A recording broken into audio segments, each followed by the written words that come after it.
Hello అండి, అందరికీ నమస్కారం. సో ఈరోజు మన స్టోరీ వచ్చేసి my dear rowdy episode number 13. So late చేయకుండా స్టోరీలోకి వెళ్ళిపోదాం. ఆ రోజు నైట్ విశిష్ట గౌతమికి కాల్ చేసింది. అమ్మా, ఎలా ఉన్నావు? నీ గురించేనే నా బాధ అంతా. ఎప్పుడు వస్తున్నావు ఇక్కడికి అని అడుగుతుంది గౌతమి.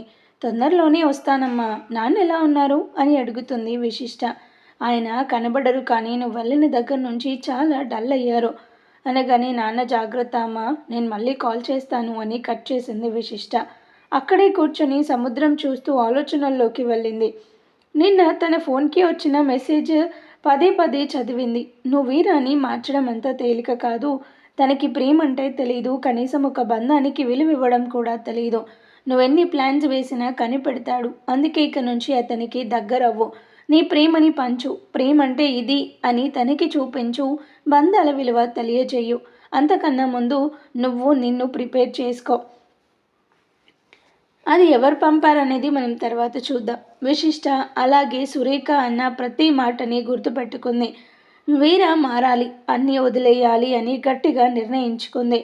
ఈ ప్రాసెస్లో వీరాకి కోపం రావచ్చు, బాధ కలగచ్చు, సేమ్ పెయిన్ తనకి కూడా కలుగుతుంది. అసలు ఇదంతా ఎవరి కోసం చెయ్యాలో ఆ వ్యక్తి మొహం గుర్తుకు రాగానే స్థిరంగా నిర్ణయించుకుంది. అలా ఆలోచిస్తూ ఆలోచిస్తూ నిద్రలోకి జారుకుంది. రాత్రి 12 గంటల టైంలో వచ్చాడు వీర. ఉయ్యాలో ముడుచుకొని పడుకున్న విశిష్టాన్ని చూసి 2 చేతులతో పైకి లేపి బెడ్రూమ్లోకి తీసుకెళ్లి బెడ్ మీద పడుకోబెట్టాడు. విశిష్టాకి మెలకు వచ్చి కూర్చొని, వచ్చారా, తిన్నారా అని అడిగింది. తిన్నాను, కానీ నువ్వేంటి బయట పడుకున్నావు అని అడగగానే, మీకోసం ఎదురు చూస్తూ అంది. ఎందుకు ఎదురు చూడడం? ఆయన చెప్పే వెళ్ళా కదా తినేసి పడుకో అని. చెప్పారు, కానీ మీరు ఇంకా రాలేదని అంటుంది విశిష్ట. చూడు జాన్, నాకు ఇలాంటివి నచ్చవు. మరి ఎలాంటివి నచ్చుతాయి అని అడిగింది సిగ్గుపడుతూ. ఏంటిది కొత్తగా చేస్తున్నావు? చేసిన యాక్టింగ్ చాలు, ఇంకా పడుకో అంటూ తను పడుకున్నాడు. అన్నీ కనిపెడతాడు. లాభం లేదు, నేనే ఇంప్రూవ్ అవ్వాలి అనుకుంటుంది విశిష్ట మనసులో. నేను ఒకటి అడగనా అని అడిగింది విశిష్ట నెమ్మదిగా.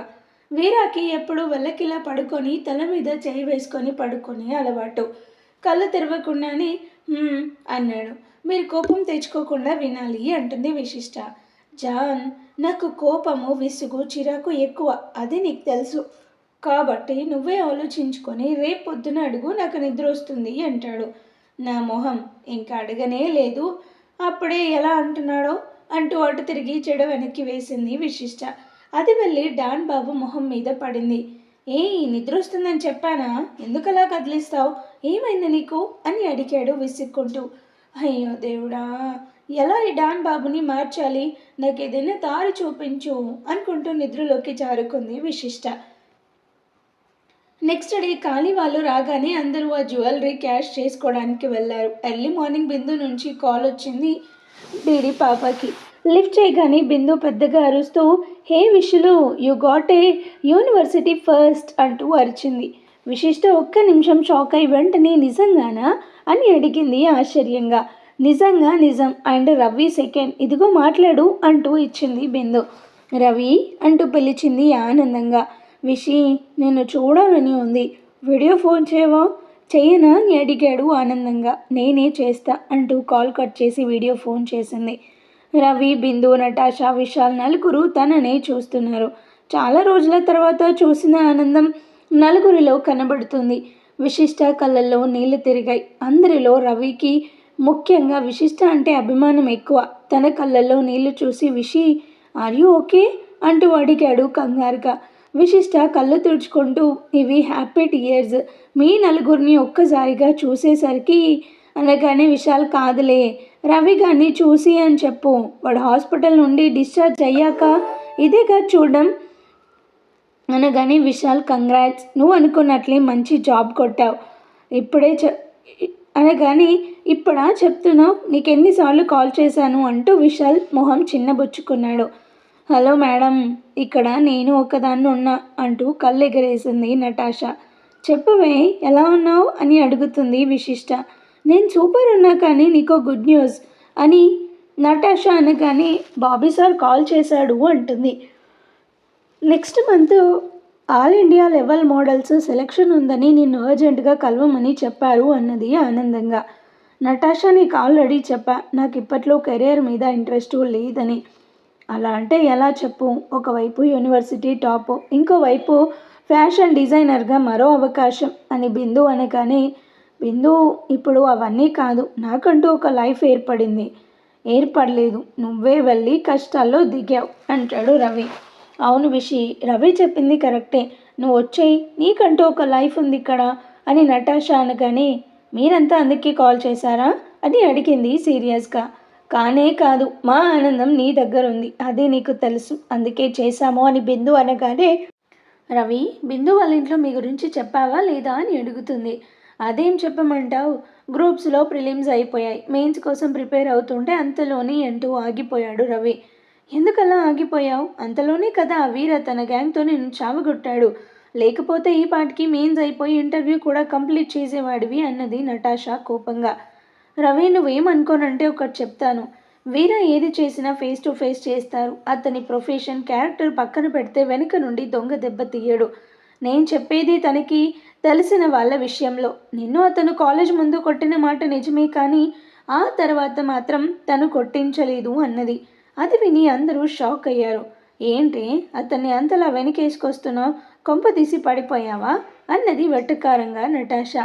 నేను నాకు అనిపించింది చెప్పాను, దానికే నువ్వు అంటూ ఏదో అనేలోపు, ఓకే లీవ్ ఇట్, నేను బ్యాంక్ ఎగ్జామ్స్ రాశాను, మేబీ సెలెక్ట్ అవ్వచ్చు, కీ చెక్ చేస్తే 98% కరెక్టే చేశా అనిపించింది అనగానే, ఎనీహౌ మీతో మాట్లాడడం వలన ఐఎమ్ వెరీ హ్యాపీ, మళ్ళీ కాల్ చేస్తా అంటూ పెట్టేసింది విశిష్ట. జుహోలోని ఒక ప్రైవేట్ గెస్ట్ హౌస్, సిమ్లాలో కొట్టేసిన జ్యువెలరీని ఒకతను పరిశీలిస్తున్నాడు. వీర అండ్ కో కూర్చొని ఉన్నారు. ఒక 10 నిమిషాల తర్వాత అతను గుజరాతీ లాంగ్వేజ్లో ఏదో చెప్పాడు.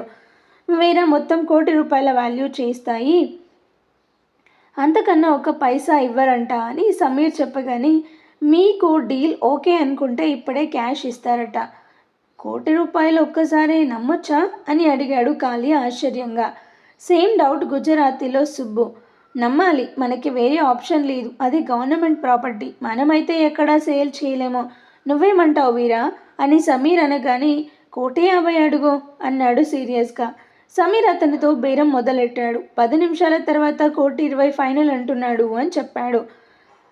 వీర 1,50,00,000 అన్నాడు వాయిస్ పెంచి. అబ్బా 1,20,00,000 ఎంత కాదనుకున్నా తలా 30 వస్తాయి. ఈ వీరాకి వేపకాయంత వెర్రి ఏడ్చింది, ఒప్పుకోవచ్చు కదా అనుకుంటాడు సుబ్బు మనసులో. సమీర్ మళ్ళీ మాట్లాడి, కుదరదంట, వాళ్ళకి చాలా రిస్క్ అంటున్నాడు అనగానే, ఏంటి రిస్క్? ఈ జ్యువెలరీని కరిగించి బిస్కెట్స్ చేసి అమ్ముకుంటారు తెలుసా అన్నాడు సీరియస్గా. అవ్వచ్చు, కానీ 1,20,00,000 కూడా మీకు తక్కువ కాదు కదా అని సమీర్ అనగానే, 30 లక్షలు తగ్గించి తీసుకోవడం తక్కువే మరి అంటాడు వీర. అతను సమీర్కి ఏదో చెప్పాడు. సమీర్ లాస్ట్ 1,30,00,000 అంటున్నాడు. అవసరం లేదు సింహ, అవి తీసుకో అంటూ పైకి లేచి హ్యాండ్స్ మడిచాడు వీర. సుబ్బు కాళీకి సైగ చేశాడు, ఎలాగైనా ఒప్పించు అని. కాళీ మరోసారి ఆలోచించు వీరా, ఇంత అమౌంట్ అంటే మళ్ళీ ఆలోచించాలి అంటూ కన్విన్స్ చేయబోతుంటే, వీర చెయ్యి అడ్డుపెట్టి కాలర్ వెనక్కి తోసి బయటకు వెళ్తుంటే, సింహ కామ్గా జ్యువెలరీ అంతా బ్యాగ్లో వెయ్యబోయాడు. అయితే ఆ డీల్ గురించి మాట్లాడే అతను చిటిక వేసి ఆగు అన్నాడు. సమీర్ అతనికి వీరాని చూపించి, అతను ఏది అనిపిస్తే అదే చెప్తాడు, 1,50,00,000 అన్నాడంటే ఇవ్వాలి తప్పదు అని చెప్పాడు గట్టిగా. అతను వెటకారంగా నవ్వి చప్పట్లు కొట్టాడు. 6 బాడీ బిల్డర్స్ బరబరా వచ్చారు. ఒకడొచ్చి సింహ చేతిని తోసి కాలితో సింహాని ఒక్క తన్ను తన్నాడు. ఆ ఫోర్స్కి సింహ వెళ్ళి వీరాకి తగిలి కింద పడ్డాడు. వీర కింద పడిపోయి నిలదొక్కున్నాడు. వెంటనే కోపంగా వెనక్కి తిరిగి చూసి ప్యాంట్లో నుండి రివాల్వర్ తీశాడు. వచ్చిన రౌడీ బాబాయిల్లో నుంచి ఒకడు పరిగెత్తుకుంటూ వచ్చి వీర చేతి మీద కాలితో తన్నగానే అది కింద పడింది. వీర వెంటనే రియాక్ట్ అయ్యి ఒక్క జంపు చేసి అది తీసుకొని అతని కాలు మీద షూట్ చేశాడు. అతను పెట్టిన కేకకి చెవులు హోరెత్తాయి. మిగిలిన వాళ్ళు కోపంతో ఒక్కసారిగా వీర మీదికి వస్తుంటే సమీర్, కాళీ, సుబ్బు వాళ్ళకి అడ్డం వెళ్ళారు. సింహ చిన్నగా లేచి, ఏం కొట్టావురా అయ్యా, తుప్పు వదిలిపోయింది అనుకుంటూ ఒళ్ళు విరుచుకుంటూ అక్కడున్న చైర్లో కూర్చున్నాడు. కోని కూడా వాళ్ళు ఉతుకుతుంటే సమీర్ ఏమాత్రం తగ్గకుండా వాళ్ళని ఎదురు కొడుతున్నాడు. వీర తన పంచ్ పవర్తో చుక్కలు చూపించాడు. 10 నిమిషాల తర్వాత వీర, సమీర్ అందరినీ మడత పెట్టేశారు. అమ్మా, మా నగలు కొట్టేయడానికి ఎంత ప్లాన్ చేశారా అనుకుంటూ వెళ్ళి నగలన్నీ సర్ది బ్యాగు భుజాన వేసుకున్నాడు. అందరూ బయటకొచ్చి కారు ఎక్కాక వీర, ఏది ఏమైనా నువ్వు తోపురా, కావాలని 150 అడిగావు కదా అన్నాడు దెబ్బలు చూసుకుంటూ. అన్నట్లు ఈ ఫైటింగ్లో డాన్ బాబుకి రైట్ హ్యాండ్ మధ్య వేలికి దెబ్బ తగిలింది. కానీ మనోడు పట్టించుకోలేదు, అది వేరే విషయము. అంతే కదా, వీర ఒప్పుకున్న వాళ్ళ నగలు తీసుకొని మనల్ని కొట్టే ప్రోగ్రాం పెట్టేవాళ్ళు అంటాడు సమీర్. అది సరే సమీర్, నాకు డౌటు, వాళ్ళ బిజినెసే ఇది కదా, ఇలాంటి జ్యువెలరీ మన దగ్గర తీసుకొని వేరే వాళ్ళకి అమ్ముకోవడం, మరి ఎందుకు మన దగ్గర ఇలా తోక జాడించారు? ఇలా అయితే ఇంకోసారి ఎవరు తీసుకురారు కదా అనగాని సమీర్, అవును, కాకపోతే ఏంటంటే ఇలాంటి వాళ్ళు తయారయ్యారు, మనం వాళ్ళని ఎదిరించి ఫైట్ చేశాం కాబట్టి సరిపోయింది. అలా కాకుండా తన్నులు తిని పారిపోతే నగలు వాళ్ళకే, ఆ 150 వాళ్ళకే మిగులు. చిచి, న్యాయం అనేది లేకుండా పోతుంది రాను రాను అనగానే సుబ్బు, అవును మరి, నీతి న్యాయం గురించి మనమే మాట్లాడుకోవాలి అనుకుంటాడు మనసులో. వీర సీరియస్గా కూర్చున్నాడు. కారు ఫాస్ట్గా వెళ్ళిపోయింది. ఇక్కడ యూకే 10 నిమిషాల తర్వాత వచ్చిన వైషు టెన్షన్ పడుతున్న సోనాని చూసి, ఏంటి వీడియో మా హబ్బీకి చూపించానేమో నీ జాబు ఊస్టింగ్ ఏమో అని కంగారు పడుతున్నావా అంటూ నవ్వింది. సోనా చురుగ్గా చూసేసరికి, వైషు ఇక్కడ ఏదైనా ఫేస్ టు ఫేస్ తెగ హొయ్యలిపోతున్నావు కదా, టెన్షన్ పడదామని అలా అన్నా, just joke. What next? Work ఏంటో చెప్తే నేర్చుకుంటా. ఊరికే కాదులే, నేను ఎండి అయ్యాక ఓ ఇన్క్రిమెంట్ పడేస్తాలే అంటూ లోపలికి తల దూర్చింది వైషు. దీంతో ఇలా కాదు, మంచిగా ఉంటూ దెబ్బతీస్తా అనుకుంది సోనా మనసులో. ఈరోజు ఈవినింగ్ ఇంటికి వస్తుంటే ఆ రోజు కార్లో సిద్ధు, వైషు షాపింగ్కి వెళ్దామా అని అడిగాడు. ఏ, మళ్ళీ దాక్కొని ఇరుక్కోవడానికా అంటూ నవ్వింది వైషు. కానీ కాదు, నీకు డ్రెస్ కొనడానికి, ఇంతవరకు ఏం కొనలేదు కదా అంటాడు సిద్ధు. సరే పదా అంటూ ఫోన్ తీసింది వైషు. వైషు, నా మీద కోపం తగ్గిందా అని అడిగాడు సిద్ధు నెమ్మదిగా.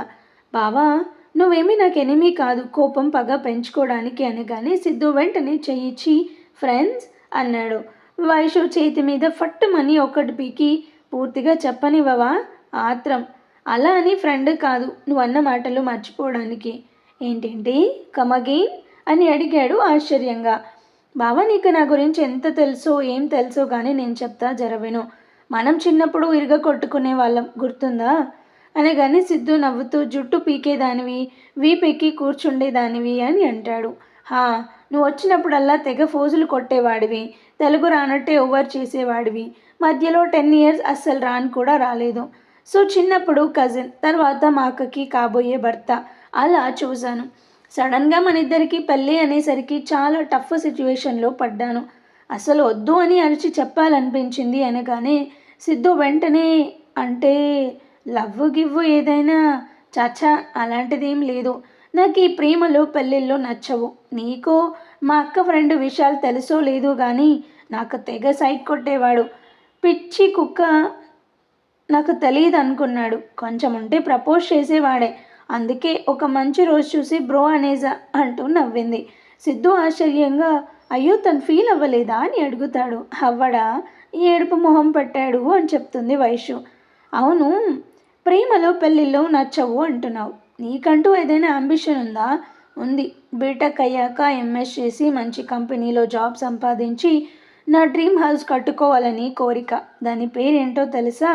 V2 అన్నది నవ్వుతూ. అంటే అని అడిగాడు క్వశ్చన్ మార్క్ ఫేస్ పెట్టి. విషి వైషు అని వైషు చెప్పగానే, నేను మారుస్తాగా అనుకుంటాడు సిద్ధు. గుడ్ గుడ్, అయితే నీ అంబిషన్ ఫుల్ఫిల్ అయినట్లే కదా అంటాడు సిద్ధు. ఎక్కడా అని అడిగింది ఆశ్చర్యంగా. ర్యామ్స్ అంటే మాటలా, ఎంతోమంది వెయిటింగ్ అక్కడ, అలాంటిది నీకు ఈజీగా వచ్చింది అనగానే, అదే నా బాధ, ఏదైనా కష్టపడి తెచ్చుకుంటే ఆ కిక్కు వేరే, ఎలా వస్తే నాకు నచ్చదు, నేనేంటో ప్రూవ్ చేసుకోవాలి కదా అంటుంది వైషు. అలా అంటావా? అయినా నిన్ను ఎంప్లాయీగానే ట్రీట్ చేస్తున్నా కదా అంటాడు సిద్ధు. బావా, నాకు కొత్త ప్రాజెక్ట్లో ఛాన్స్ ఇవ్వచ్చుగా ప్లీజ్ బావా అనగానే, అదేంటి ఇప్పుడేగా అన్నావు, ఏదైనా ఈజీగా వద్దు, కిక్కు ముద్దు అంటూ. నేను చెప్పేదేంటి, ఇంకా గ్రాడ్యుయేట్ కూడా కాలేదు, సొంత కంపెనీ కాబట్టి ఏదో ఫార్మల్గా ట్రైనింగ్ ఇస్తున్నారు అనుకోవచ్చు మన కంపెనీలో. అందుకే నాకు ఒక ఛాన్స్ ఇస్తే నేనంటే ఏంటో చూపిస్తా అని అంటుంది వైషు. నో వైషు, అది చాలా టఫ్ ప్రాజెక్ట్, నీకు ఎక్స్పీరియన్స్ లేదు, చాలా నాలెడ్జ్ ఉండాలి. అందులో నువ్వు ఆ ప్లాట్ఫామ్లో కోర్స్ కూడా నేర్చుకోలేదు. నువ్వు అందరిలాగా 6 మంత్స్ ట్రైనింగ్ తీసుకో, ఈలోపు నీ బీటెక్ కంప్లీట్ అవుతుంది, నెక్స్ట్ డే ఎంఎస్ చేయొచ్చు. అదేంటి బావా అలా అంటున్నావు? నన్ను ఎగ్జామ్స్ అయ్యాక రావద్దన్నావుగా. నా టంగ్కి ఇచ్చింగ్ ఎక్కువై అన్నాను కానీ నీ కెరీర్ నేను ప్లాన్ చేస్తాను, ఏం చక్క ఎగ్జామ్స్ రాసి వచ్చేసాయి. బావా మరి మా అక్క సంగతి అని అడిగింది సీరియస్గా. యాహూ, కరెక్ట్ పాయింట్కి వచ్చావు, నేను వదులుతానా అని అనుకుంటాడు మనసులో. విశిష్ట సంగత ఏమైంది అని అడిగాడు అమాయకంగా ఫేస్ పెట్టి. మరీ యాక్ట్ చేయకెద్దు బావా, తనేమైనా మల్టీ మిలియనియర్నా పెళ్లి చేసుకుంది, ఒక రౌడీని అంటుంది. అవును, ఆ వీర, వాడి పేరు తలుచుకుంటేనే నాకు కోపం వస్తుంది అంటాడు సిద్ధు. జర తట్టుకోవద్దు బావా, వీరతో చాలా అవసరం నీకు ముందు ముందు. వైషు ఏదో ఒక ప్లాన్ వేసి అక్కని తెచ్చేసుకుంటా అంది. ఇక్కడికా అంటాడు సిద్ధు. ఇంకా అనుకోలేదు, ముందైతే ఆ రౌడీ నుంచి తప్పించాలి అని వైషు అనగానే నటాషా అని మా అక్క ఫ్రెండు, తనతో చాటింగ్ చేస్తూ ఉంటా, తనేం చెప్పిందో తెలుసా?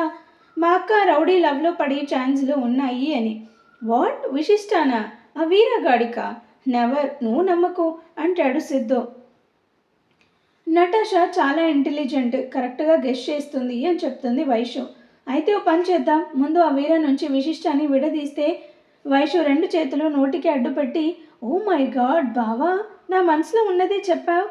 హౌ అన్నది ఆనందంగా. నువ్వు నువ్వు నేను మాత్రమే కాదు, మామ్, అత్త, మామ అందరి కోరిక ఇదే. అసలు నాకు ఒకటి అర్థం కాలేదు, ఎందుకు విషయ వీరతో వెళ్ళింది? వైషు అది తప్పు అనుకుంటే ఇప్పుడేంటో తెలుసా, అతను అక్కని దేశమంతా తిప్పుతున్నాడు. అవునా, టూ మచ్. అండ్ విషయ ఎలా ఒప్పుకుంది అని అడిగాడు ఆశ్చర్యంగా. అదే బాబా అర్థం కావడం లేదు, తనకి ఫైట్స్ అన్నా గొడవలన్నా పిచ్చ భయం, అలాంటిది ఆ రౌడీతో ఎందుకు వెళ్ళింది, అసలు ఏం చేస్తుంది, ముఖ్యంగా తను అక్కని ఎలా చూసుకుంటున్నాడు, ఇవన్నీ ఆలోచిస్తే మెంటల్ ఎక్కుతుంది అన్నది బాధగా. ఈలోపు కారు దిగి వైషు ఇక్కడే ఉండు, ఎటు వెళ్ళకు అనగానే వైషు సరేనని దిగింది. సిద్ధు ముందుకు వెళ్ళగానే వైషు కొంచెం దూరంగా ఉన్న బెంచ్ మీద కూర్చుంది. ఒక 5 నిమిషాల తర్వాత ఒక ఆయన వయసు 55 సంవత్సరాలు ఉంటాయి. నడుస్తూ నడుస్తూ కళ్ళు తిరిగి పడిపోయాడు. దగ్గరలో ఎవ్వరూ లేరు. అయ్యో అంటూ వెళ్ళి చూసింది వైషు. అంకుల్, అంకుల్ అంటూ ఆయన్ని కదిపింది. ఆయన కదల్లేదు. వైషు తన బ్యాగ్లో నుండి వాటర్ బాటిల్ తీసి ఆయన మొహం మీద చల్లింది. 2 నిమిషాల తర్వాత ఆ వ్యక్తి లేచి చుట్టూ చూసి థ్యాంక్స్ అంటూ లేచి వెళ్ళపోయాడు.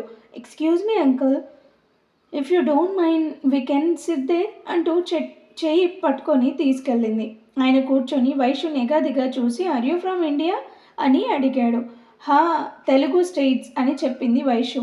హో, తెలుగమ్మాయివేనా, అందుకే చూడగానే హెల్ప్ చేశావు, నాకు షుగర్ డౌన్ అయినట్లుంది అంటూ జేబులో నుంచి చాక్లెట్స్ తీసి నోట్లో వేసుకున్నాడు.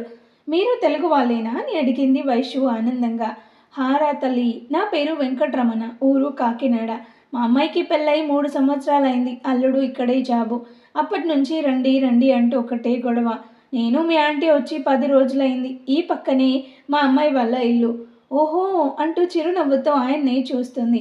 నా గురించి చెప్పా, నీ గురించి చెప్పరా, ఇక్కడ అమ్మాయివేనా లేక చదువుకోవడానికి వచ్చావా అని అడిగాడు. 2 కాదు, మా అత్తారింటికి వచ్చా, మీరొక్కరే రాకండి అంకుల్, తోడుగా ఎవరినైనా తెచ్చుకోండి అని చెప్తుంది. మా అమ్మాయి కూడా జాబ్ చేరింది కొత్తగా, అందుకే ఒక్కడినే వచ్చా. ఈలోపు దూరంగా సిద్ధు రావడం చూసి వైషు పైకి లేచి ఓకే అంకుల్, మా బావ వస్తున్నాడు, బాయ్, టేక్ కేర్ అంటూ వెళ్ళిపోయింది. సిద్ధు వైషుకి ఎన్నో కొనిచ్చాడు. డిన్నర్ తినేసి ఇంటికి వెళ్ళాక ఫుల్ టర్డ్ అయిపోయా బావా, గుడ్ నైట్ అంటూ తన రూమ్లోకి వెళ్తుంటే వైషు అది అంటూ ఆగిపోయాడు. హా చెప్పు బావా అనగానే ఏం లేదు గుడ్ నైట్ అంటూ వెళ్ళిపోయాడు. ఫ్రెష్ అయ్యి వచ్చి మిర్రర్లోకి చూస్తూ చీచి, స్పూన్ వాటర్లోకి దూకి చచ్చిపోరా, ఏం బతుకురా, సొంత వైఫ్ని మన రూమ్లో పడుకుందామా అని కూడా అడగలేవు అనుకుంటూ బెడ్ మీదకి దూకి, అవును ఆ విశాల్ గాడు సైట్ కొడితే కనిపెట్టేజా అన్నది, మరి నా ప్రేమ అర్థం కాలేదా అంటూ తలదిండుకేసి బాదుకున్నాడు. You have a WhatsApp message అని విని ఓపెన్ చేశాడు from rowdy baby. Thank you so much ఎద్దు బావా. ఫస్ట్ టైం నువ్వు నచ్చావు. అన్నీ కొనిచ్చినందుకు, చక్కగా మాట్లాడినందుకు. ఏం ఆలోచించకుండా పడుకో. గుడ్ నైట్ అని. అది చూసి సిద్ధు నవ్వుకుంటూ కళ్ళు మూసుకున్నాడు. వైషుతో ఫ్యూచర్ ఊహించుకుంటూ. బట్ కలలో అదేంటో సోనా కనబడింది. నెక్స్ట్ డే మార్నింగ్ లేచాక చిచి ఇదేం కల అని అనుకున్నాడు. వీరా వాళ్ళు ఇంటికి వచ్చేసరికి లంచ్ టైం అయింది. డాన్ బాబు చేతికి సమీర్ కర్చీఫ్ కట్టాడు. వీళ్ళంతా రాగానే సురేఖ చిట్టి అందరికీ వడ్డించు అన్నది. చిట్టి చుట్టూ చూశాడు. చిట్టి నిన్నే అని సురేఖ అనగానే నా పేరు చిట్టినా అండి అంటూ అమాయకంగా ఫేస్ పెట్టాడు. విశిష్ట షాక్. అదేంటి నిన్న ఆ పేరుతో పిలిస్తే పలికావుగా అనగానే పలికానా నేనా గుర్తుకు లేదండి అంటాడు చిట్టి. ఈలోపు వీర పైకి వెళ్ళడం చూసి విశిష్ట మిస్టర్ గజని నువ్వు ఇక్కడ అందరికీ వడ్డిస్తావా లేక పైన మాపేసరికి లంచ్ తీసుకెళ్తావా అని అడిగింది చిట్టిని. మాపేనా అదేంటి ఎవరు వీరానా అని అడిగింది ఆశ్చర్యంగా సురేఖ. మరే ఈ గజని ఆలియాస్ చిట్టినే పెట్టాడు. మా అంటే మాడిపోయిన పే అంటే పెనం మా పే అనగానే సురేఖ షాక్ నోరెళ్ళబెట్టి చూస్తుంది. మీరు అంటూ విశిష్ట వైపు చూశాడు చిట్టి. మిస్సెస్ మాపే అంటూ చిట్టి నెత్తిన ఒక్కటి పీకి వీరాకి ప్లేట్లు అన్నీ పెట్టుకొని వెళ్ళింది. సురేఖ చిట్టి కలిసి మిగిలిన వాళ్ళకి పెట్టారు. విశిష్ట పైకి వెళ్ళేసరికి వీరా చేతి కర్చీఫ్ తీస్తున్నాడు. కరెక్ట్గా అరచేతి మీద తగిలింది. అది చూసి విశిష్ట కంగారుగా అయ్యయ్యో అంటూ ప్లేట్ పక్కన పెట్టి వీరా చేతిని చూసి ఇంత దెబ్బ తగిలితే ఇలా కర్చీఫ్ కడతారా డాక్టర్ దగ్గరికి వెళ్దాం అన్నది. డాక్టర్ దగ్గరకా ఎందుకు అని అడిగాడు విసుక్కుంటూ. మీకేమీ తెలియదు అసలు కాళీ సుబ్బు సింహ ఏం చేస్తున్నారు అని అడిగింది విశిష్ట. ఏం చేస్తారు 4 తన్నులు తిన్నారు బోర్లా పడ్డారు వెదవలు అని వీరా అనగానే పదండి టెటువాకు చేయించాలి అంటూ చేయి పట్టుకొని లాక్కొని వెళ్తుంటే ఓ కొంచెం తట్టుకో అంత అవసరం లేదు నాది ఐరన్ బాడీ ఇలాంటి దెబ్బలు ఎన్నో తగిలాయి ఏమీ కాదు అనగానే విశిష్ట వీర దగ్గరికి వెళ్ళి తన కళ్ళలోకి చూస్తూ అప్పుడు మీ జాన్ మీతో లేదు ఇప్పుడు అలా కాదు అంటూ కళ్ళు టపటప ఆడిస్తూ నవ్వి చేయి పట్టుకొని తీసుకెళ్ళింది. అంత అందంగా నవ్వాక కూడా డాన్ బాబు పడకుండా ఉంటాడా? విశిష్ట వెనకే వెళ్ళాడు. లిఫ్ట్లో తననే సీరియస్గా చూస్తున్న వీరాతో ఇప్పుడు చూడాల్సింది అలా కాదు అంటుంది విశిష్ట. మరి అంటూ కళ్ళు ఎగిరేశాడు మాపే ఫేస్తో. చెప్తా మీకు చాలా నేర్పాలి రండి అంటూ లిఫ్ట్లో నుండి బయటికి నడిచింది. పాప నడుస్తుంటే లయబద్ధంగా అటు ఇటు ఊగుతున్న జడ ఉన్నదా నడుము లేక చంద్రవంక వచ్చి అక్కడ దాక్కుందా అనే డౌటు. తను నవ్వే అప్పుడు ముత్యాలన్నీ లైన్లో అలా సెట్ అయ్యాయా అని ఇవన్నీ ఎక్స్ప్రెస్ చేయడం రాని డాన్ బాబు సమీర్ భయ్యా అంటూ డైనింగ్ హాల్లోకి వెళ్ళింది విశిష్ట. చెప్పండి అంటూ సమీర్ విశిష్ట వైపు చూశాడు. భయ్యా ఇక్కడ దగ్గరలో హాస్పిటల్ ఉందా అని అడుగుతుంది. దేనికి అని అడిగాడు ఆశ్చర్యంగా. విశిష్ట దూరంగా నిల్చున్న వీరాని చూపించి ఆయనకి అంత దెబ్బ తగిలితే మీరెలా వదిలేశారు ఖాళీ అన్న నువ్వు కూడానా అని అడిగింది ఖాళీ వైపు చూసి. నువ్వు చేసిన దూది ముక్కలు తిన్నాక మైండ్ స్లో అయిందిలే అంటాడు ఖాళీ. ఏమనుకోకు అంటూ తినడంలో బిజీ అయ్యాడు. ఖాళీ ఊరుకో అంటూ విషి వైపు చూసి ఒక 5 minutes అన్నాడు సమీర్. మీరు తినండి భయ్యా కార్ కీస్ ఇచ్చి హాస్పిటల్ ఎక్కడో చెప్పండి చాలు అంటుంది. హాస్పిటలా బయటికి వెళ్ళి లెఫ్ట్ తీసుకొని రైట్ సైడ్ టర్న్ అవ్వు మళ్ళీ వెనక్కి వచ్చి లెఫ్ట్ టర్న్ తీసుకొని ముందుకు రా అన్నాడు నవ్వుతూ. అప్పుడు ఇక్కడికే కదా వచ్చేది ఏంటి జోకా నవ్వు రాలేదు అంటుంది విశిష్ట. జోక్ కాదు వాడు చెప్పింది నిజం సమీర్ డాక్టర్ అనగానే విశిష్ట షాక్. సమీర్ తినడం కంప్లీట్ చేసి తనని ఆశ్చర్యంగా చూస్తున్న విశిష్టతో ఏంటి అంత ఆశ్చర్యంగా చూస్తున్నారు అంటూ వీర దగ్గరికి వెళ్ళాడు. విశిష్ట వెనక్కి వచ్చింది. వీర నేను కారులోనే చెప్పాను నువ్వు వినలేదు నువ్వెప్పుడు ఏది విన్నావు కనుక అంటూ లోపలికి వెళ్ళి 2 నిమిషాల తర్వాత వచ్చి ఇంజెక్షన్ తెచ్చి చేశాడు. తర్వాత చేతికి కట్టు కట్టాడు. మీరు ఒక డాక్టర్ అయ్యండి ఇలా ఇవన్నీ ఐ కాంట్ బిలీవ్ దిస్ అన్నది సీరియస్గా. చూడండి విశిష్ట ఇప్పుడు మీకేం చెప్పలేను అని సమీర్ అనగానే వీర తర్వాత కూడా అవసరం లేదు అన్నాడు సీరియస్గా. ఎందుకు అవసరం లేదు అంత చదువు చదివి ఒక దొంగలా ఇలా చేయడం ఎంత తప్పో తెలుసా అంటుంది విశిష్ట. తప్పే అయితే ఏంటి ఇప్పుడు చూడు జాన్ సందర్భం వచ్చింది కాబట్టి చెబుతున్నా మేమందరం దొంగలమే సురేఖతో సహా అయితే సమీర్ సురేఖ నీకులాగా చదువుకున్నారు, మేమెవరం చదువుకోలేదు అనగాని అదే అడుగుతున్నా, అంత చదివి ఇలాంటి పనులు ఏంటి అని. అందరూ హాల్లోకి వచ్చారు ఈ గొడవకి. చిట్టి మాత్రం క్లీన్ చేస్తూ అక్కడే ఉన్నాడు. విశిష్ట నువ్వు లంచ్ చేయలేదు ఇంకా అని సురేఖ అనగానే విశిష్ట తన వైపు చూసి, నిన్న నేను సమీర్ గారి గురించి అడిగితే నువ్వు మాట దాటావు కానీ డాక్టర్ అని మాత్రం చెప్పలేదు అన్నది అసహనంగా. జాన్, ఇప్పుడు తెలుసుకున్నావుగా, ఏం చేయగలవు అని అడుగుతాడు వీర. ఏముంది, అందరికీ చపాతీలు చేసి పెట్టి మనం దాచుకున్నవి బీద వాళ్ళకి పంచుతుందేమో అన్నాడు కాళీ వెటకారంగా. నువ్వు ముయ్యి అంటూ వేలు చూపించి పద అంటూ విశిష్ట చేయి పట్టుకొని తీసుకెళ్లాడు వీర. సమీర్ సురేఖ ఒకరినొకరు బాధగా చూసుకున్నారు. పైకి వెళ్ళాక వీర తినడానికి ఇబ్బంది పడుతుంటే విశిష్ట, ఏంటో ఈ షాక్స్, నెక్స్ట్ టార్గెట్స్ నేనే, ఇది ఫిక్స్. విశిష్ట ది లేడీ డాన్ అంటారేమో అనుకుంటూ వీర వైపు చూసి, ముందు రౌడీని మారిస్తే అందరూ మారుతారు అనుకొని వీర చేతిలోని ప్లేట్ తీసుకొని స్పూన్తో పెడుతూ తినండి అన్నది నవ్వుతూ. నాకు ఇలాంటివి నచ్చవు జాన్ అన్నాడు వీర. నువ్వు వెళ్ళి తినేసి రాణితో మాట్లాడాలి అనగానే తింటాలి, ముందు మీరు కానివ్వండి అంటూ బలవంతంగా తినిపించింది. తినడం కంప్లీట్ అయ్యాక మీరు చెప్పేది వింటా, అంతకుముందు నేను చెప్పేది వినండి. ఇందాక లిఫ్ట్లో చూసారే, అప్పుడు నా వైపు సీరియస్గా చూశారు కదా, అలా కాదు చూడాలి, ఇలా అంటూ చిలిపిగా చూసింది. ఇప్పుడు నేను తినిపించా కదా, నాకు థ్యాంక్స్ జాన్ అని చెప్పి నవ్వాలి అనగానే వీర విశిష్ట వైపు ఇలా చూశాడు. అయిపోయిందా చెప్పడం అన్నట్టుగా. విశిష్టం అని పెట్టుకుంది. నువ్వేం చేయాలనుకుంటున్నావో నాకు అర్థమైంది. నాతో నవ్వుతూ మాట్లాడుతూ ప్రేమ ఉన్నట్లు నటిస్తే నేను నమ్మేసి అన్నీ వదిలేసి నీ వెనకే వస్తా అనుకున్నావా? అస్సల. వీరా ఇక్కడ. ఇంకా నేను చెప్పేది విను. రేపు మార్నింగ్ అందరం ఒక చోటికి వెళ్తున్నాం. నువ్వు సురేఖ కలిసి ఒక విలువైన వస్తువు తేవాలి, దాని వాల్యూ 2 crores అనగానే పాపకి కళ్ళు తిరగడం స్టార్ట్ చేశాయి. మెహతా విల్లాస్ 20 ఎకరాల విస్తీర్ణంలో కట్టబడిన పెద్ద విల్లా అది. విల్లా అనకంటే ప్యాలెస్ అనటం బాగుంటుందేమో. ఎంట్రన్స్లో సెక్యూరిటీ ప్రతి వాళ్ళని చెక్ చేసి పంపిస్తున్నారు. ఎవరూ లోపలికి వెపన్స్తో రాకూడదు. సమీర్ ఖాళీ లోపలికి వెళ్తుంటే సెక్యూరిటీ వీర అండ్ కోని తరపుగా చెక్ చేసి మరీ పంపించారు. సూరజ్ మెహతా బయట వాళ్ళకి పెద్ద బిజినెస్ మ్యాన్, బట్ చేసేది మాత్రం అతని మాటల్లోనే విందాం. సుబ్బు ఆశ్చర్యంగా ప్యాలెస్ చూస్తూ, వీర ఇది ఒక్కటి కబ్జా చేస్తే చాలు మన లైఫ్ సెటిల్ అయిపోతుంది అన్నాడు. అయిపోతుంది, సెటిల్మెంట్ మాత్రమేనా, పైకే షిఫ్ట్ కూడా అయిపోతుంది, నోరు మూసుకొని పద అన్నాడు. అందరూ లోపలికి వెళ్ళగానే ఒక అతను వచ్చి, మీలో సమీర్ అని అడిగాడు. నేనే అన్నాడు సమీర్. అతను నిన్ను సార్ రమ్మంటున్నాడు అనగానే, కానీ నా ఫ్రెండ్స్ కూడా వస్తారు అని చెప్తాడు సమీర్. సార్ ఇలా ఎవరిని పడితే వాడిని కలవడు అంటూ అందరి వైపు ఎగాదిగా చూశాడు అతను. సమీర్ నువ్వు వెళ్ళు, మేము వెయిట్ చేస్తామని ఖాళీ అనగానే సమీర్ అతనితో కలిసి వెళ్ళాడు.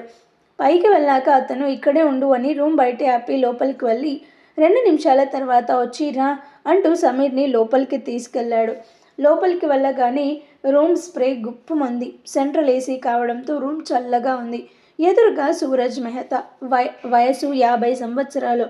రా సమీర్, ఎలా ఉన్నావు అని అడిగాడు. నేను బాగున్నాను అంటూ నవ్వాడు సమీర్. సూరజ్ ఎదురుగా ఉన్న చేయి చూపించి కూర్చో అంటూ, ప్లాన్ గురించి ఫోన్లో ఎందుకు అని రమ్మని పిలిచాను, చెప్పు ఏంటి ప్లాన్ అని అడిగాడు. సమీర్ కూర్చొని, సూరజ్ భయ్యా అది ప్లాన్ వేసేది నా ఫ్రెండ్ వీరా అనగానే సూరజ్ కళ్ళు చిట్లిస్తూ, వీరా ఎవడాడు అని అడిగాడు సీరియస్గా. సమీర్, వీరా హైదరాబాద్లో ఇది చేయడంలో కింగ్, పెద్ద పెద్దవి కూడా ఎడమ చేతితో చేస్తాడు, ఇంకా కబ్జాలైతే చెప్పక్కర్లేదు అంటూ చెప్పుకుపోతుంటే సూరజ్ చెయ్యి అడ్డు పెట్టి, వీధి రౌడీనా అని అడిగాడు విసుక్కుంటూ. అది ఒకప్పుడు, తనకి 17 సంవత్సరాల వయసులో. తర్వాత కబ్జాలు, ఆ తర్వాత ఇలా.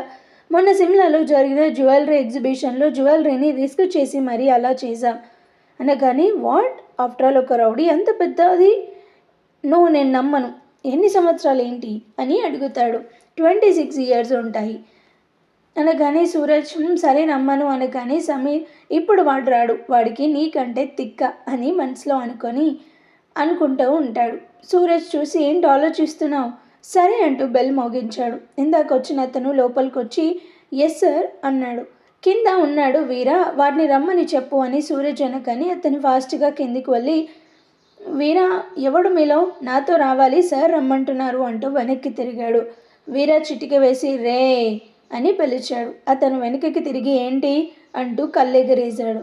నేను రాను, వెళ్ళి మీ సార్ని కిందికి రమ్మని చెప్పు అంటూ కాలర్ వెనక్కి వేసి సిగరెట్ తీసి వెలిగించాడు వీరా. ఇప్పుడంతా గబ్బ అయ్యేట్లుంది అనుకుంటాడు సుబ్బు మనసులో. అతను కోపంగా వీర దగ్గరకు వచ్చి ఎంత ధైర్యం నీకు, మా సార్ని కిందికి రమ్మంటావా అనగానే వీర పొగ వదులుతూ వాడేమైనా దిగి వచ్చాడా అని అడిగాడు విసుక్కుంటూ. ఇదిగో బాబు, ఇదంతా కాదు కానీ సమీర్ని అనగానే నువ్వు ముయ్యి ఆ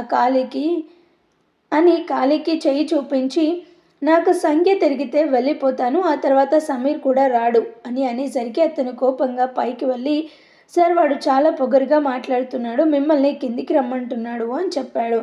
ఏంటి నేను కిందికి? ఏంటి సమీర్ ఇదంతా? వాడెంత, వాడి బతుకెంత అంటూ వరిచాడు సూరజ్. సార్ తను ఇందాక నాతో వస్తుంటే ఇదిగో ఇతన్ని ఆపేశాడు, తనకి కోపం ఎక్కువ, ఈగో హర్ట్ అయింది కాబట్టి తప్పదు అని. కానీ అంటే నేను రావాలా? నువ్వు వెళ్ళి తీసుకురా అంటాడు సూరజ్. తను రాడు అంటూ పైకి లేచాడు సమీర్. అతను సూరజ్తో మీరు పర్మిషన్ ఇవ్వండి సార్, మన సెక్యూరిటీ వాళ్ళని పిలిచి వాణ్ణి మీ కాళ్ళ మీద పడేయిస్తా అన్నాడు. హో అవునా, ట్రై చెయ్యి అన్నాడు సమీర్. సూరజ్కి కోపం తగ్గి ఆశ్చర్యం వేసింది. సరే వెళ్ళి లాక్కురండి అనగానే అతను వెళ్ళిపోయాడు. సూరజ్ భయ్య నా మాట వినండి అని సమీర్ చెప్పగానే నాతోరా అంటూ మానిటర్ దగ్గరికి తీసుకెళ్లాడు. కింద సీసీ కెమెరాలు ఉండడంతో అంతా క్లియర్గా కనబడుతుంది. కిందికి వెళ్ళిన అతను 4 సెక్యూరిటీ గార్డులని తీసుకొచ్చి వీరాన్ని చూపించి వీడిని సార్ దగ్గర పడేయండి అనగానే 4 ఒక్కసారిగా వీర మీద చేయి వేయగానే డాన్ బాబుకి సంఖ్య తిరిగింది. 4 4 నిమిషాల్లో మడిచి ఇస్త్రీ చేశాడు.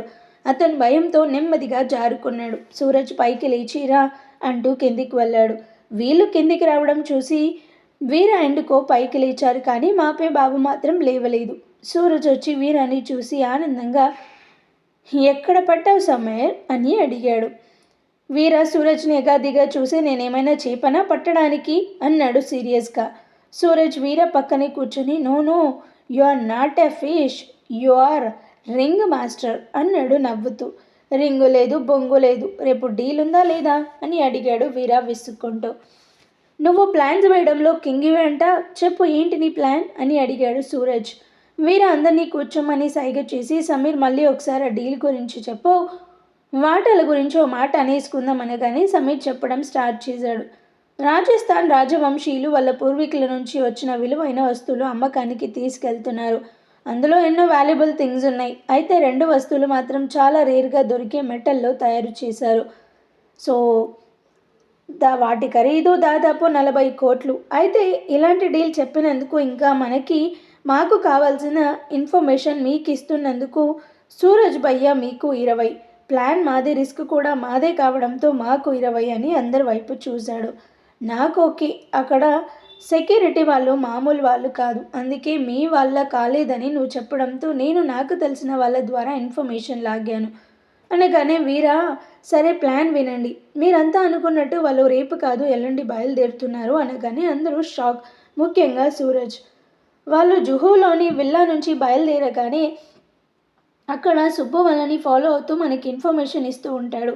ఆ తర్వాత అంటూ 10 నిమిషాల పాటు ప్లాన్ డీటెయిల్గా చెప్పాడు. సూరజ్ నోరు వెళ్ళబెట్టాడు. సమీర్ సూరజ్ భయ్య మీకు ఓకేనా అని అడిగాడు. డబ్బులు ఓకే అంటూ వీరాని హక్ చేసుకోబోయాడు సూరజ్. వీరా ఆయన్ని తోసి నాకు ఇలాంటివి నచ్చవు, పదండ్రా అంటూ బయటికి నడిచాడు. వీరా కాగో లంచ్ చేసి వెళ్ళండి అని సూరజ్ అనగానే డీల్ సక్సెస్ అయ్యాక చూద్దామనేసి బయటికి వెళ్ళాడు వీరా. సమీర్ అతనికి పెళ్ళయిందా అని అడిగాడు సూరజ్. నీకని కూతురుందా అనుకుంటాడు సుబ్బు మనసులో. అయ్యింది, తనే విశిష్ట, వీరా ప్రాణం. సరే మేము వెళ్ళొస్తామంటూ బయటికి వెళ్ళిపోయాడు. వీరా అండ్ కోతనని అనుసరించారు. ఆ రోజు నైటు పడుకునే ముందు విశిష్ట ఫోన్ ఓపెన్ చేసి ఏదో చదవడం చూసి వీరా చిరాగ్గా ఫేస్ పెట్టి ఎందుకు ఎప్పుడు ఫోన్ చూస్తూనే ఉంటావు అంటూ తన పక్కనే పడుకున్నాడు. విశిష్ట బెడ్ మీద కూర్చొని ఒకసారి లేవండి అంటుంది. పడుకున్నా వినబడుతుంది, చెప్పు జాన్ అనగానే సరే మీ గురించి చెప్పండి అంది. నా గురించా, ఏం చెప్పాలి కదా, మీరు ఎటూ మాట్లాడరు, ఇంకా నా టైం పాస్ ఈ ఫోన్తోనే అన్నది నవ్వుతూ. వీరా ఏం మాట్లాడకుండా పడుకున్నాడు. నెక్స్ట్ డే మార్నింగ్ 6 గంటలకి విశిష్టకి మెలకువ రావడంతో లేచి పక్కనే ఉన్న వీరాని చూస్తుంది. నిద్రలో కూడా అదే ఫేస్. ఏది? అదే అదే అదే మాపే. అవును, ఇవాళ ఎక్కడికో వెళ్ళాలన్నాడు కదా, చెప్తా ఈయన పని. విశిష్ట ఇక్కడ హెల్త్ బాగోలేదని బిల్డప్ ఇస్తా, ఎలా తీసుకువెళ్తాడో చూస్తా అనుకుంటూ బెడ్ దిగి బ్రష్ చేస్తూ బయటకు వెళ్ళి సూర్యోదయాన్ని ఎంజాయ్ చేస్తుంది. అరగంట తర్వాత వీర లేచి రావడం చూసి కామ్గా ఉయ్యాల్లో పడుకుంది. వీర వచ్చి, జాన్ ఏంటి ఇక్కడ పడుకున్నావు అని అడిగాడు. ఎందుకో తెల్లవారు నుంచి వామిటింగ్స్ అవుతున్నాయి, కళ్ళు తిరుగుతున్నట్లుగా ఉంటే పడుకున్నాను అంటుంది. అదేంటి, నేనేం చేయలేదుగా అనేసరికి డీడీ పాపకి సౌండ్ లేదు. అమ్మయ్యో, నీ దగ్గర ఈ సిగ్గలు కూడా ఉన్నాయా అనుకుంటుంది మనసులో. పోనీ ఇవాళ పని కానిచ్చి రేపు వెళ్దామా అంటూ దగ్గరకొచ్చాడు వీర. విశిష్ట ఫాస్ట్గా లేచి వామిటింగ్ చేస్తున్నట్లు పరుగు బాత్రూంలోకి దూరి ఏమైంది ఈయనకి ఇలా మాట్లాడుతున్నాడు అంటూ గోళ్ళు కొరుక్కుంది. 10 నిమిషాల తర్వాత బయటకు వచ్చి బెడ్ మీద పడుకుంది. వీర తన దగ్గరకు వచ్చి, ఏం పర్లేదు, ఇవాళ మనం వెళ్ళటం లేదు, టేక్ రెస్ట్ అనగానే విశిష్ట దడేలిన లేచి, అదేంటి మీరు వెళ్ళండి, నాకు హెల్త్ బాగోలేదు కదా, నా కోసం మీరు ఆగటం ఏం బాగుంటుంది అనగానే వీర తన వైపే చూస్తూ, మా ప్రోగ్రాం రేపటికి వాయిదా పడింది, కానీ నువ్వు ఇవాళ రెస్ట్ తీసుకో, కిందికి వెళ్ళకు, ఏం కావాలన్నా చిట్టి చేత తప్పించుకో, నాకు పని ఉంది అని రెడీ అవ్వడానికి వెళ్ళాడు. విశిష్ట వీర వెళ్ళే వరకు అలాగే ముడుచుకొని పడుకుంది. తను వెళ్ళాక లేచి జడ పైకి ముడివేసి అద్దంలో తనని అటు ఇటు చూసుకుంటూ, వామ్మో, ఈ 2 నెలల్లో బరువు పెరిగినట్టుగా ఉన్నానే, బుగ్గలు కూడా పెరిగాయి, లాభం లేదు, అర్జెంటుగా డ్యాన్స్ ప్రాక్టీస్ చేయాలి. ఈ డాన్ బాబేమో ఎక్కడికి పంపించడాయే ఏంటో అనుకుంటూ వెనక్కి తిరగగానే వీర తననే చూస్తున్నాడు సీరియస్గా. మీరు ఇంకా వెళ్ళలేదా అంటూ అడిగింది తడబడుతూ. ఫోన్ మర్చిపోయా అంటూ తనని దగ్గరికి లాక్కొని, మాతో రాకుండా ఉండటానికి బాగానే యాక్ట్ చేస్తున్నావు, కానీ జాన్, సమీర నీకన్నా ఎక్కువ చదువుకున్నాడు, అయినా మాతో జాయిన్ అవ్వలేదా, నేనెక్కడ ఉంటే నువ్వు అక్కడే అంటూ బుగ్గ మీద ముద్దు పెట్టాడు. విశిష్ట బుగ్గ తుడుచుకుంటూ కొరకొరా చూసింది. వీర తనని వదిలి అన్నట్లు, ఇక్కడ పని అవ్వగానే మనం హనీమూన్కి వెళ్దాం, కేవలం నువ్వు నేను, అర్థమైందా అని ఫోన్ తీసుకొని వెళ్ళిపోయాడు. విశిష్ట షాక్. ఇక్కడ యూకే. సుచిత్ర, సురేంద్ర ఇంటికి వచ్చాక వైషు, సిద్ధు ఇదివరకులాగా కాకుండా కాస్త క్లోజ్గా ఉండటం గమనించారు. ఆఫీస్ విషయాలు మాట్లాడుకోవడం, జోక్స్ వేసుకుంటూ నవ్వుకోవడం చూసి నాకు చాలా హ్యాపీగా ఉంది సూరి, వాళ్ళిద్దరిని అలా చూస్తుంటే అంటుంది సుచిత్ర. వైష్ణవి ఎగ్జామ్స్ అయిపోయాక తనని సిద్ధుని హనీమూన్ పంపిద్దాం, ఏమంటావు అని అడిగింది. అలాగే అంటూ ముభావంగా ఆన్సర్ ఇచ్చాడు సురేంద్ర. ఎందుకలా డల్గా ఉన్నావు అని అడిగింది సుచిత్ర. ఏమైనా ప్రాబ్లమా అని అడిగింది. రేపు రామ్ బర్త్డే అంటూ రామ్ చిన్నప్పటి ఫోటో తీసుకొని బాధగా చూశాడు సురేంద్ర. సుచిత్ర ఏడుస్తూ, అదేంటి సూరి, నా దగ్గర మాట తీసుకొని నువ్వు బాధపడుతున్నావు అంటూ ఆ ఫోటోని గుండెలకి హత్తుకుంది. వాడు బ్రతికి ఉంటే రేపు 26 సంవత్సరాల నుండి 27 సంవత్సరాలు వస్తాయి, బాగా గుర్తొస్తున్నాడు అంటాడు సురేంద్ర. సుచిత్ర సురేంద్రాని పట్టుకొని అలాగే ఏడుస్తూ ఉండిపోయింది. ఆఫీస్లో సోనా సీరియస్గా వర్క్ చేసుకుంటున్న వైషుతో, వైష్ణవి కొత్త ప్రాజెక్ట్లో జాయిన్ అవుతావా అని అడిగింది. సిద్ధు సార్ వద్దన్నాడు అంటుంది వైషు. ఏం పర్లేదు, ఆయనకి తెలియకుండా నీకు ఆ వర్క్లో ట్రైనింగ్ ఇస్తాను అని సోనా అనగానే, దానివల్ల నీకేంటి యూజ్ అని అడిగింది వర్క్ ఆపి కళ్ళెగిరేస్తూ. టు బీ ఫ్రాంక్, నాకు యూజ్ అయితే ఏమీ లేదు, నేను చూస్తున్నాను కదా, నువ్వు చాలా తొందరగా నేర్చేసుకుంటున్నావు, వెరీ వెరీ టాలెంటెడ్, అందుకే అడిగాను. If you are interested I will start now అన్నది నార్మల్ వాయిస్తో. వైషు, కొంపతీసి బావ దగ్గర ఇరికించే పని అయితే కాదుగా అని మనసులో అనుకుంది. సోనా చిటికి వేస్తూ ఓ హలో అని పిలిచింది. సరే అయితే సిద్ధు సార్కి నేనే అడిగానని, కావాలని మిస్టేక్స్ క్రియేట్ చేసి అవి నేనే చేశానని ఇరికిస్తే మాత్రం బాగోదు అని వైషు అనగానే సోన నవ్వుతూ, రెడిక్యులస్, అలా ఎందుకు చేస్తాను అంటుంది. ఎందుకా, ఏరి కోరి నీ టీంలోకి తెచ్చుకున్నావు, మొన్నటిదాకా నన్ను చూస్తేనే ఇరిటేటింగ్గా ఫేస్ పెట్టేదానివి, అలాంటిది సడన్గా నా మీద ఇంత అభిమానం చూపించేసరికి డౌట్ వచ్చింది అంటుంది. ఓకే బాబా, నువ్వే చూడు, అలా ఏమైనా జరిగితే నువ్వు ఎలాంటి పనిష్మెంట్ అయినా ఇవ్వచ్చు అనగానే వైషు అలా అయితే ఓకే అన్నది. సోనా న్యూ ప్రాజెక్ట్లో ట్రైనింగ్ స్టార్ట్ చేసింది. ఇద్దరు ఒకరి తెలివికి ఇంకోరు ఆశ్చర్యపోతూనే ఉన్నారు. వైషు క్విక్ లెర్నర్ అయితే సోనా ఏ విషయాన్నైనా చాలా అనలైజింగ్గా చెప్పడంలో ఎక్స్పర్ట్. ఒకరోజు వనమాలి సోనా ఒక్కతే ఉండటం చూసి దగ్గరకు వచ్చి, ఏంటి సోనా, ఆ రాక్షసిని న్యూ ప్రాజెక్ట్లో ఇన్వాల్వ్ చేసావంట, ఎందుకు అని అడిగాడు ఆశ్చర్యంగా. సార్, ఇది వాళ్ళ కంపెనీ. ఈరోజు కాకపోతే రేపు, నేను కాకపోతే ఇంకొకరు వైష్ణవికి అన్నీ నేర్పించాలి కదా, అండ్ సి డిజర్వ్స్ ఇట్ అంటూ వెళ్ళిపోయింది. వనమాలి, ఇంత సడన్గా ఈ మార్పు ఏంటబ్బా, నిజమేనా లేక యాక్టింగా, చూద్దాం అని అనుకుంటాడు. నెక్స్ట్ డే వీక్ ఆఫ్ కావడంతో అందరూ సరదాగా అవుటింగ్ ప్లాన్ చేస్తున్నారు. కోవెంట్ గార్డెన్ తప్పకుండా చూసి తీరాల్సింది. అక్కడ మార్కెట్ అయితే దొరకనివి ఉండవు. మనలో చాలామంది చూసి ఉండకపోవచ్చు. మీరంతా ఓకే అంటే నేను అరేంజ్మెంట్స్ చేస్తా అంటూ అందరి వైపు చూశాడు షాన్. కంపెనీలో మొత్తం 20 మంది ఇండియన్స్, మిగిలిన వాళ్ళు వేరే కంట్రీస్ అండ్ లోకల్. అందరూ ఓకే చెప్పడంతో షాన్ ఆ పనిలో పడ్డాడు. ఆ రోజు నైటు సిద్ధు డిన్నర్ అయ్యాక, వైషు నా రూమ్లోకి రా, కొంచెం వర్క్ ఉంది అన్నాడు. వైషు వెళ్ళాక, ఏంటి రేపు అవుటింగ్ ప్లాన్ చేశారంట, నువ్వు కూడా వెళ్తున్నావా అని అడిగాడు. మరి నేను వెళ్ళకపోతే ఎలా, నువ్వు రావచ్చుగా అంది వైషు. నేను రావడానికి లేదు, నాకు ఇంపార్టెంట్ పని ఉంది అంటూ లాపి యాన్ చేసి, నీకు మెయిల్ పంపుతున్నా, అందులో మన కంపెనీ వర్క్ చేసే ప్రతి ఒక్కరి ఫుల్ డీటెయిల్స్ ఉన్నాయి. నువ్వేం చేస్తావంటే అంటూ కొన్ని పేపర్స్ ఇచ్చి కరెక్ట్గా ఉన్నాయో లేదో చెక్ చేయి అని. వైషు ఆ పేపర్స్ చూస్తూ, అదేంటి బావా, అందరికన్నా వనమాలి నేమ్ కదా ముందు ఉండాలి, సీనియారిటీ వైజ్ సోనా నేముంది అని అడిగింది ఆశ్చర్యంగా. యాక్చువల్లీ హెచ్ఆర్ టీం అలాగే పంపింది, బట్ నా క్యాలిక్యులేషన్స్ వేరే. డాడీ నన్ను 25 ఇయర్స్కే ఎండి అంటూ తీసుకెళ్ళి అంత పెద్ద పొజిషన్ ఇచ్చారు. మన పెళ్ళి కన్నా జస్ట్ 2 నెలల ముందు. నేను సీనియారిటీ కన్నా సిన్సియారిటీకి ఎక్కువ వాల్యూ ఇస్తా. సో సోనాకి ఫస్ట్ ప్లేస్. ఓకే, నువ్వు అంతకుముందు కూడా అక్కడే వర్క్ చేసావు కదా అని వైషు అనగానే, డాడీ వాళ్ళు ఇక్కడికి వచ్చి 15 ఇయర్స్ అవుతుంది, కంపెనీ స్టార్ట్ చేసి 13 ఇయర్స్, నేను 22 ఇయర్స్కే జాయిన్ అయ్యాను, సేమ్ నీలాగే ట్రైనింగ్ అనగానే, అదే కదా, అసలు ఎంజాయ్ చేసావా బాబా లైఫ్? చేసా, కానీ మీ అంత కాదు అంటాడు. హాహా, మీ మామయ్య ఏమో స్ట్రిక్ట్గా, బట్ జాన్ తాతయ్య కలిసి మాకు అల్లరి నేర్పించారు. అవును, ఒకటి అడుగుతా చెప్పు, నువ్వు ఒకసారి మా ఇంటికి వచ్చినప్పుడు మా డాడీ తన రూమ్లోకి తీసుకెళ్ళి ఏదో అడిగారు, నువ్వు ఇట్స్ ఇన్ ఫైనల్ స్టేజ్ అన్నావు, దేని గురించి? హో అదా సీక్రెట్, ఎవరికి చెప్పకూడదు. ఎవరికీ చెప్పకూడదు, వైషుకి చెప్పొచ్చు, ఏం కాదు అంటూ క్యూట్గా అడిగేసరికి, ఇలా అడిగితే చెప్పక చేస్తానా, అది ఆ సంతోష్ గురించి. యాక్చువల్లీ వాళ్ళ నాన్న బాబు జెట్ కాయిల్, అత్త చెప్పింది ఒకసారి, వాళ్ళ డాడీని జైలుకి పంపారని. సదరు సంతోష్ మీ మీద కోపంతో ఇక్కడికి వచ్చి మీకు పోటీగా కంపెనీ స్టార్ట్ చేశాడు. అంతవరకు ఓకే, తర్వాత చెప్పు అంది. మరి ఆ తర్వాత ఏం జరిగింది అనేది నెక్స్ట్ ఎపిసోడ్లో చూద్దాం. స్టోరీ నచ్చితే లైక్ చేయండి, షేర్ చేయండి, అండ్ అలాగే మన ఛానల్ని కూడా సబ్స్క్రైబ్ చేసుకొని హైప్ ఆప్షన్ని క్లిక్ చేసి పాయింట్స్ ఇవ్వండి. Thank you.